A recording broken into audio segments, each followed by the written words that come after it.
নমস্কার বন্ধুরা, সবাইকে আমার কিচেনে স্বাগতম।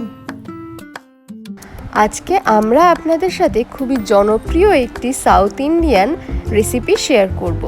আপনারা হয়তো অনেকেই খাবারটি দেখেই বুঝতে পেরেছেন, হ্যাঁ, এটি উপমা। উপমা বানানোর জন্য মেন ইনগ্রেডিয়েন্টস হচ্ছে সুজি, আর সাথে লাগবে আমাদের বেশ কিছু ধরনের সবজি। আপনারা আপনাদের পছন্দ মতো যে কোনো সবজি ব্যবহার করতে পারেন। সবজিগুলোকে চেষ্টা করবেন ছোট ছোট আকারে কেটে নিতে, তাহলে খুব ভালোভাবে উপমার সাথে মিশে যাবে সবজিগুলো, আর খেতেও খুব টেস্টি লাগবে। সবার প্রথমে একটি কড়াই গরম করে তাতে পরিমাণ মতো সুজি ভেজে নিতে হবে।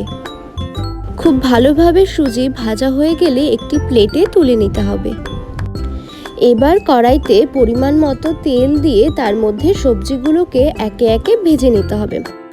আমরা সবার প্রথমে আলু, গাজর আর মিষ্টি আলু ভেজে নিচ্ছি। খুব ভালোভাবে সবজিগুলোকে ভেজে নিতে হবে।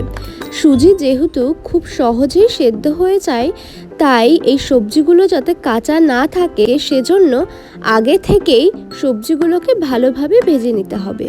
আলু আর গাজর খুব ভালোভাবে ভাজা হয়ে গেলে একটি প্লেটে তুলে নেব। এবার ওই সবজি ভাজা তেলেই দিয়ে দেব চিনেবাদাম, কাজু বাদাম আর কিশমিশ।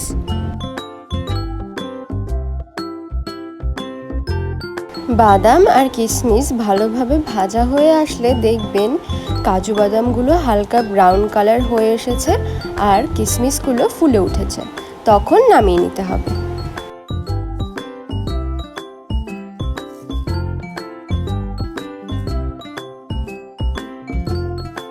এবার ওই তেলেই দিয়ে দেব ক্যাপসিকাম।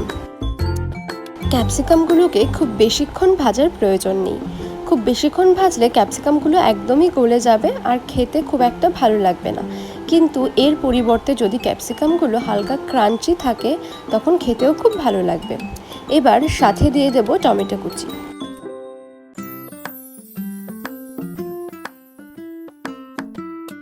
কিছুক্ষণ নেড়ে চেড়ে ক্রাঞ্চি থাকা অবস্থাতেই নামিয়ে নিতে হবে।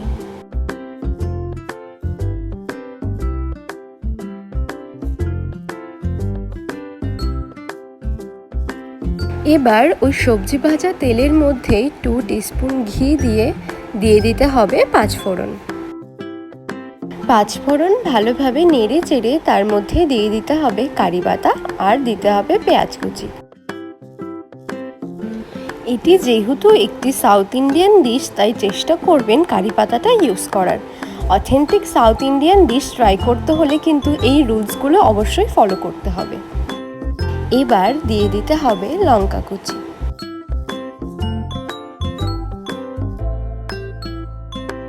পেঁয়াজটা খুব ভালোভাবে ভেজে নেওয়ার পর যখন ট্রান্সপারেন্ট হয়ে আসবে তখন দিয়ে দিতে হবে নুন আর হলুদ।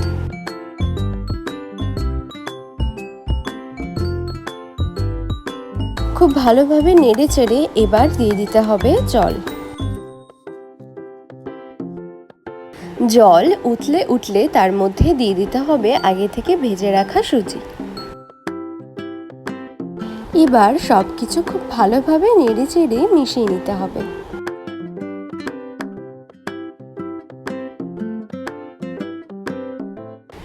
যখন দেখবেন সুজিটা হালকা ফুলে উঠেছে তখন আগে থেকে ভেজে রাখা সবজিগুলো দিয়ে দিতে হবে এবং ওপর থেকে একটি ঢাকনা দিয়ে সবকিছু ভালোভাবে সেদ্ধ হতে দিতে হবে। খুব বেশি সেদ্ধ করার প্রয়োজন নেই, সবজিগুলো যেহেতু আগে থেকেই ভাজা আর সুজিও সেদ্ধ হতে খুব বেশি সময় লাগে না। এবার দিয়ে দিতে হবে স্বাদমতো নুন দেওয়ার পর খুব ভালোভাবে নেড়ে চেড়ে সবকিছু মিশিয়ে নিতে হবে। আপনারা দেখতেই পেলেন কত সহজে ঘরে বসে বানিয়ে নেওয়া যায় এরকম অথেন্টিক একটি সাউথ ইন্ডিয়ান রেসিপি। আপনারা অবশ্যই বাড়িতে এটি ট্রাই করবেন। খুবই হেলদি আর টেস্টি একটি রেসিপি। আর হ্যাঁ, আমরা কিন্তু লাস্টে স্বাদের জন্য ইউজ করেছিলাম ম্যাগি মশলা। আপনারা চাইলে যে কোনো ভাজা মশলা ব্যবহার করতে পারেন।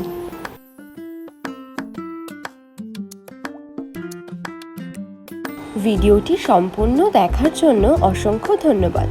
ভিডিওটি ভালো লাগলে অবশ্যই লাইক, কমেন্ট, শেয়ার করবেন। আর এরকম নতুন নতুন টেস্টি খাবারের রেসিপি দেখতে হলে অবশ্যই চ্যানেলটি সাবস্ক্রাইব করবেন।